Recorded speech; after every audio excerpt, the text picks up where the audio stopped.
Hi, എല്ലാവർക്കും ഇന്നത്തെ വീഡിയോയിലേക്ക് സ്വാഗതം. അപ്പോൾ ഇതാ കണ്ടില്ലേ, ഞാനൊരു ചിപ്സ് ഉണ്ടാക്കി വെച്ചേക്കണേ. ഇതെങ്ങനെ ഉണ്ടാക്കണേ, എന്തുകൊണ്ടാണെന്നൊക്കെ നോക്കിയാലോ. വേറെ ഒന്നുമല്ല കേട്ടോ, ഇത് തന്നെ സാധനം, നമ്മുടെ വെണ്ടയ്ക്ക. ഈ വെണ്ടയ്ക്ക എടുത്ത് വെച്ചിട്ട് നമുക്കത് ചിപ്സാക്കി മാറ്റാം. അതെങ്ങനെയാണെന്ന് നോക്കാം. ആദ്യം തന്നെ നമുക്കതാ രണ്ട് സൈഡും വെട്ടി കളഞ്ഞിട്ട് മാറ്റി വെച്ചിട്ട് വരാം. അങ്ങനെ എല്ലാം ഇതേപോലെ റെഡിയാക്കി എടുക്കട്ടെ കേട്ടോ. അതിന് മുമ്പ് നല്ലോണം ഉപ്പൊക്കെ ഇട്ട് കഴുകി വൃത്തിയാക്കി എടുത്തേക്കുന്നതാണ്. നല്ല ഫ്രഷ് വെണ്ടയ്ക്ക ആയിരിക്കണം നമ്മൾ എടുക്കുന്നത്. അപ്പോഴാണ് അതിൻ്റെ ഒരു ഗുണം കിട്ടുള്ളൂ, ടേസ്റ്റും എല്ലാം. അപ്പോൾ നമ്മുടെ വെണ്ടയ്ക്കൊക്കെ ഞാൻ എന്തായാലും ഇതുപോലെ തലയും കടയും വെട്ടി മാറ്റിയിട്ടൊക്കെ വരാം. എന്നിട്ട് നമുക്ക് ഉണ്ടാക്കാൻ തുടങ്ങാം.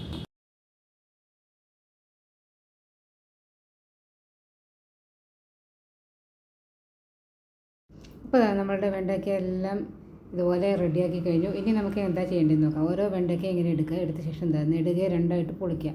പൊളിച്ച് കഴിഞ്ഞിട്ട് അതിൻ്റെ ഉള്ളിലുള്ള കുരുവും മറ്റ് എന്താ പറയുക കുടൽ പോലത്തെ സാധനങ്ങളില്ലേ, അതിൻ്റെ ഉള്ളിലുള്ള ഇതെല്ലാം എടുത്ത് മാറ്റി വെറും തോല് പോലെ ആക്കി എടുക്കണം ഇതിനെ. അപ്പോൾ വീതി കൂടുതലാണെങ്കിൽ നാലായിട്ട് ഇതേപോലെയൊക്കെ മുറിച്ചെടുക്കാം നമുക്ക്. അങ്ങനെ എല്ലാത്തിൻ്റെയും കുരുവും ഒക്കെ കളഞ്ഞ് റെഡിയാക്കിയിട്ട് വരട്ടെ. എന്നിട്ട് നമുക്ക് ഉണ്ടാക്കാൻ തുടങ്ങാം. എങ്ങനെ ഉണ്ടാക്കണമെന്നുള്ളത് കാണാം കേട്ടോ. നീളം കൂടുതലുണ്ടെങ്കിൽ രണ്ടായിട്ട് മുറിച്ചിട്ടൊക്കെ ഉണ്ടാക്കാം. അല്ല ഒരുപാട് വെളിച്ചെണ്ണയൊക്കെ ഉപയോഗിച്ച് ഉണ്ടാക്കാൻ തയ്യാറാണെന്നുണ്ടെങ്കിൽ ഇതേ നീളത്തിൽ തന്നെ മുറിച്ചെടുക്കാം കേട്ടോ. അപ്പോൾ ഞാൻ എന്തായാലും നീളമുള്ളതിനെയൊക്കെ ചെറുതായിട്ട് മുറിച്ചെടുത്തത്. അപ്പോൾ നമുക്കിതെല്ലാം റെഡിയാക്കി വന്നിട്ട് ഇനി കാണാം.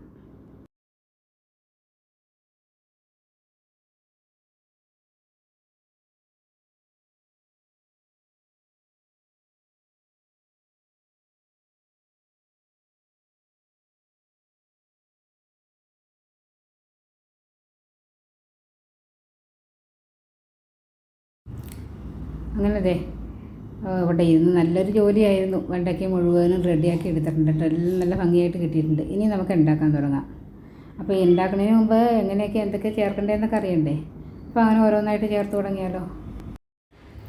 അപ്പോൾ ഇനിയും അടുത്ത പരിപാടി എന്ന് പറഞ്ഞു കഴിഞ്ഞാൽ നമ്മളുടെ മസാലകൾ ചേർക്കുക എന്നുള്ളതാണല്ലോ. അപ്പോൾ അതിന് വേണ്ടിയിട്ട് ആദ്യം തന്നെ നമുക്ക് നമ്മുടെ ഉപ്പിനെ ചേർത്ത് കൊടുക്കാം. പിന്നെ ഇത് വോയിസ് ഓവർ കൊടുക്കാനുള്ള ഒരു കാരണം എന്താണെന്ന് വെച്ചാൽ, ഞാനിത് സംസാരിക്കുന്നുണ്ടെങ്കിലും ആ സമയത്ത് വിഷ്ണു വേറെ ഏതോ ഫോണിൽ സംസാരിക്കുന്നുണ്ട്. അപ്പോൾ അത് നോക്കുമ്പോൾ എല്ലാം കൂടെ മിക്സായിട്ട് ആകെ എന്താ പറയുക കുളമായിട്ടുണ്ട് രണ്ടും കൂടി.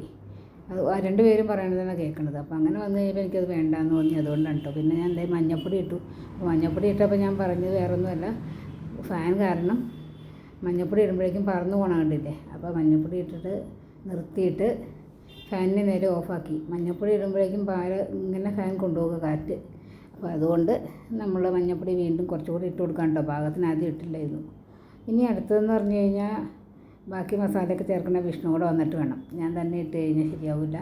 അവൻ്റെ കയ്യൊപ്പ് ഇതിൽ പതിയണം. എന്നാലാണ് ഈ മസാല കൂട്ടുള്ള സാധനങ്ങൾ എന്തുണ്ടാക്കിയാലും നന്നാവുള്ളൂ കേട്ടോ. അപ്പോൾ മല്ലിപ്പൊടി എന്തായാലും ചേർത്തോളാൻ പറഞ്ഞു. അതുകൊണ്ട് ഞാൻ ചേർക്കാമെന്ന് വിചാരിച്ചു. പിന്നെ വെച്ചു അവൻ വരട്ടെ എന്ന് വെച്ച് മുളക് പൊടി എടുത്തു. അപ്പോൾ മുളക് പൊടി ഇട്ട് കൊടുക്കാം. നമുക്കിനി പാകത്തിനുള്ള മുളക് പൊടി ഇട്ട് കൊടുക്കണം. ഇത്തിരി മസാലയൊക്കെ എടുത്ത് പിടിച്ച് നിന്നാൽ നല്ല ടേസ്റ്റ് ആയിരിക്കും കേട്ടോ ഇതിന്. പിന്നെ ഈ നോണൊക്കെ ഇല്ലാത്ത ദിവസങ്ങളിൽ നോണ് വേണ്ടവർക്ക് ഇതേമാതിരിയൊക്കെ ഒരു മസാല ഫ്രൈ ഉണ്ടാക്കി കൊടുത്തു കഴിഞ്ഞാൽ ഇഷ്ടപ്പെടും. കുട്ടികൾക്കാണെങ്കിലും വെറുതെ ചിപ്സ് തിന്നണ പോലെ അവർ വാരി കഴിക്കുകയും ചെയ്യും. വെണ്ടയ്ക്കൊക്കെ ഉള്ളിൽ ചെല്ലാത്തവർക്ക് ചെല്ലും. എന്ന് വെച്ചിട്ട് അതിൻ്റെ ഉള്ളിലെ കുരുവൊക്കെ പോയിട്ടുണ്ടെന്ന് വെച്ചിട്ട് മുഴുവനും വൈറ്റമിനൊന്നും അതിൽ നിന്ന് നഷ്ടമാകുന്നില്ലല്ലോ. അപ്പോൾ എന്തായാലും ഒരു വെറൈറ്റി പലഹാരമാണിത്. പലഹാരം എന്ന് വേണമെങ്കിൽ പറയാം. ഒരു 4 മണി ചായക്ക് പറിക്കല്ലേ. പക്ഷേ ചോറിൻ്റെ ഒപ്പം ഇത് ഉപയോഗിക്കാൻ നമ്മൾ മെഴുക്കുവരട്ടിയുടെ സ്ഥാനത്ത്. അപ്പോൾ അതിനെന്താ പറയുക, അപ്പോൾ മെഴുക്കുവരട്ടിയായി. ചായയുടെ ഒപ്പം ഉപയോഗിച്ചാൽ സ്നാക്സായി. എന്തായാലും നല്ല അടിപൊളി സംഭവമാണ്. എല്ലാവരും ഉണ്ടാക്കി നോക്കണം. പിന്നെ ഇഷ്ടമായ ലൈക്ക് ചെയ്യാനും ഷെയർ ചെയ്യാനും സബ്സ്ക്രൈബ് ചെയ്യാനും ഹൈപ്പ് ചെയ്യാനൊന്നും മറക്കണ്ട കേട്ടോ. അപ്പോൾ ലൈക്കെങ്കിലും ചെയ്യണേ. ലൈക്കും ചെയ്യുന്നില്ല ആരും, കമൻറ്റ് പറയുന്നില്ല, വേണ്ട. ലൈക്കെങ്കിലും ചെയ്യണം. ഇഷ്ടംപോലെ ആൾക്കാർ കാണും. ചില വീഡിയോകളൊക്കെ ഒരുപാട് 1000-ന് മുകളിലേക്ക് വ്യൂസൊക്കെ വന്ന് കാണുന്നുണ്ട്. 1000-10,000 ഒക്കെ വ്യൂസുകൾ പോകുന്നുണ്ട് ഷോർട്ട് വീഡിയോസിനൊക്കെ. പക്ഷേ ലൈക്ക് ചെയ്യുന്നില്ല. അത് കഷ്ടമാണ്. ഒന്ന് ലൈക്ക് ചെയ്തേക്കണേ. അപ്പോൾ അതാ വിഷ്ണു വന്നു, ഓർഡർ വന്നു, മല്ലിപ്പൊടി ഇടാമെന്ന് പറഞ്ഞ് ഉറപ്പിച്ചു. അപ്പോൾ ഞാൻ മല്ലിപ്പൊടി ഇട്ട് കൊടുക്കുകയാണ് കേട്ടോ. ഇനി മല്ലിപ്പൊടി ഇട്ട് കൊടുത്തപ്പോൾ അവൻ പിന്നെ അടുത്ത് വേണ്ട എന്താണെന്നുള്ളത് തീരുമാനിക്കുകയാണ്. ഇനി നമുക്ക് അടുത്തതായിട്ട് കായംപൊടി ചേർക്കാം. കായം ചേർത്താൽ അതിൻ്റെ ഒരു പ്രത്യേക ടേസ്റ്റും മണവും ഗുണവും ഒക്കെ ഉണ്ടാവും. ഞാനിട്ടപ്പോൾ അങ്ങനെയല്ല അമ്മ ഇടണ്ടേ, ഇങ്ങനെ ഇടണ്ടേ എന്നും പറഞ്ഞുകൊണ്ട് അവൻ വാങ്ങിച്ച് അവൻ്റെ ഷെഫ് രീതിക്ക് ഇടുക ചെയ്തത്. അവർ ആ ഇടുന്ന രീതിക്കൊക്കെ ഒരു വ്യത്യാസമുണ്ടല്ലോ. നമ്മളിടുന്ന പോലെ ഇങ്ങനെ എന്താ പറഞ്ഞേ കിള്ളിക്കുറിച്ച് തിന്നാന്നൊക്കെ പറയും പോലെ കിള്ളിക്കുറിച്ച് ഇടുക. സ്പൂൺ എടുക്കുക, ഒന്ന് ഇത്തിരി ഇടുക, പിന്നെ ഇത്തിരി ഇടുക, അങ്ങനെയൊന്നുമല്ല. അവർക്കതൊക്കെ ഒറ്റ നോട്ടത്തിന് മനസ്സിലാവുന്നതുകൊണ്ട് അത് ഇടുകയും ചെയ്യും. പിന്നെ ചിക്കൻ മസാല ഇട്ടിട്ടുണ്ട് കേട്ടോ. അതേപോലെ തന്നെ നമ്മുടെ മന്തി മസാല ഇത്തിരി ഇരിപ്പുണ്ടായിരുന്നു, അപ്പോൾ അതുകൂടെ ഇട്ട് കൊടുത്തു. പിന്നെ വേറൊന്ന് ചേർത്തത് എന്താണെന്ന് വെച്ച് കഴിഞ്ഞാൽ ഡ്രൈ മാംഗോ പൗഡറാണ്. അപ്പോൾ ഡ്രൈ മാംഗോ പൗഡർ ചേർത്ത് കഴിഞ്ഞാൽ പ്രത്യേക ടേസ്റ്റാണ് അതിന്. അത് ചേർത്തില്ല എന്ന് വെച്ചിട്ട് കുഴപ്പമൊന്നുമില്ല, ഒഴിവാക്കണമെങ്കിൽ ഒഴിവാക്കാം. പക്ഷേ അതും കൂടെ ഉണ്ടെങ്കിൽ നമുക്കൊരു പുളിരസമൊക്കെ കിട്ടില്ലേ, അതിന് വേണ്ടിയിട്ടാണ് ഡ്രൈ മാംഗോ പൗഡറും കൂടെ ചേർക്കുന്നത്. അപ്പം നമ്മളത് എന്തായാലും ഡ്രൈ മാംഗോ പൗഡർ ഉള്ളത് കൊണ്ട് തന്നെ അത് ചേർത്തിട്ടുണ്ട്. പിന്നെ ഇതിലേക്ക് വേണ്ട എന്തൊക്കെയാണ് ഇൻഗ്രീഡിയൻസ് എന്നൊക്കെ ഇങ്ങനെ പറഞ്ഞുകൊണ്ടിരിക്കുകയാണ്. ഈ പറഞ്ഞ പോലെ വേറെ സൗണ്ട് എൻ്റെ കൂട്ടത്തിൽ വന്നുകൊണ്ട് മൊത്തം നമുക്ക് കളയേണ്ടി വന്നു, അതാണ് കേട്ടോ. അപ്പോൾ ഇനി അടുത്തതെന്ന് പറഞ്ഞാൽ നമ്മൾ ഇടിയപ്പം അപ്പമൊക്കെ ഉണ്ടാക്കുന്ന പൊടി വാങ്ങിക്കാൻ കിട്ടില്ലേ, തരിയില്ലാത്ത പൊടി, ആ പൊടി അരിപ്പൊടി കുറച്ചും കൂടെ ഇതിലേക്ക് ചേർക്കണം. പിന്നെ നമുക്ക് വെള്ളമാണ് വേണ്ടത്. വെള്ളം കോരി ഒഴിക്കൊന്നും വരുത്, തളിച്ചെടുത്ത് മിക്സ് ചെയ്യാനേ പറഞ്ഞു. ആദ്യം തന്നെ നമുക്ക് ഇവരൊന്ന് മിക്സ് ചെയ്യാം, അതിനുശേഷം വെള്ളം തളിച്ച് ഒന്ന് മിക്സ് ചെയ്തിട്ട് മസാലയ്ക്കൊന്ന് യോജിച്ച് വരാൻ വേണ്ടിയിട്ട് അതേമാതിരി കയ്യിൽ വെള്ളം വാങ്ങിച്ച് അവിടെ തളിച്ച് കൊടുക്കുക, എന്നിട്ട് മിക്സ് ചെയ്തെടുക്കുക. അതിനുശേഷം നമുക്ക് അടുത്ത പരിപാടി നോക്കാം കേട്ടോ ഞാൻ. എന്നിട്ട് നമുക്ക് വറുത്തെടുത്തിട്ട് കാണാം. ഇനിയിപ്പോൾ എന്താ പരിപാടി എന്ന് എല്ലാവർക്കും മനസ്സിലായല്ലോ, നേരെ വറുക്കുക ചെയ്യണേ. അപ്പോൾ വറുത്തെടുത്തിട്ട് എങ്ങനെയുണ്ടെന്നുള്ളത് കാണാം കേട്ടോ. അതിന് മുമ്പ് അപ്പോൾ നമ്മളുടെ കുട്ടികളൊക്കെ റെഡിയാക്കി വെച്ചിട്ടുണ്ട് കേട്ടോ. ഇനിയും വറുക്കുമ്പോൾ കാണാം. ഇനി നമ്മുടെ ഓയിൽ ചൂടായി വരട്ടെ. അപ്പോൾ നമ്മുടെ ഓയിലൊക്കെ ചൂടായി വന്നിട്ടുണ്ട് കേട്ടോ. ഇനി നമുക്ക് ഇതിലെ ഇങ്ങനെ ഇട്ട് കൊടുക്കാം. ഇത് നമ്മുടെ ഈ കുരു ഒന്നും കളയാണ്ട് ഇങ്ങനെ വറുക്കാൻ പറ്റുമോ, വരഞ്ഞിട്ട് മുഖത്തോടെയൊക്കെ.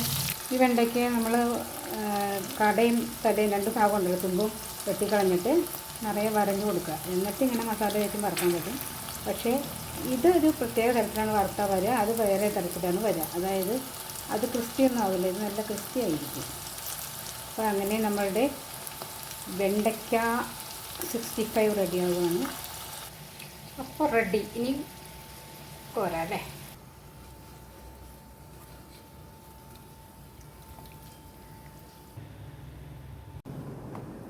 ചൂടെടുത്തിട്ട് വയ്യുന്നേ, എന്തൊരു ചൂടല്ലേ, അടുക്കളയിൽ നിൽക്കണമെങ്കിൽ തന്നെ ഒരു പണിയാണ്. അപ്പോൾ അതാ നമ്മുടെ ചിക്കൻ 65 പോലെ തന്നെ അടിപൊളിയായിട്ടുള്ള നമ്മുടെ വെണ്ടയ്ക്ക 65 റെഡി ആയിട്ടുണ്ട്. ഇതുപോലെ തന്നെ കോവയ്ക്കയൊക്കെ ഉണ്ടാക്കാം കേട്ടോ. പിന്നെ നമ്മൾ നേരത്തെ പറഞ്ഞില്ലേ അതുപോലെ.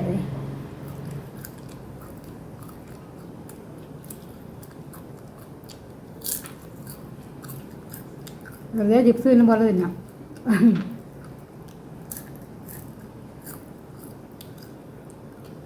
അപ്പോൾ തിന്നോണ്ടിരിക്കും കേട്ടോ.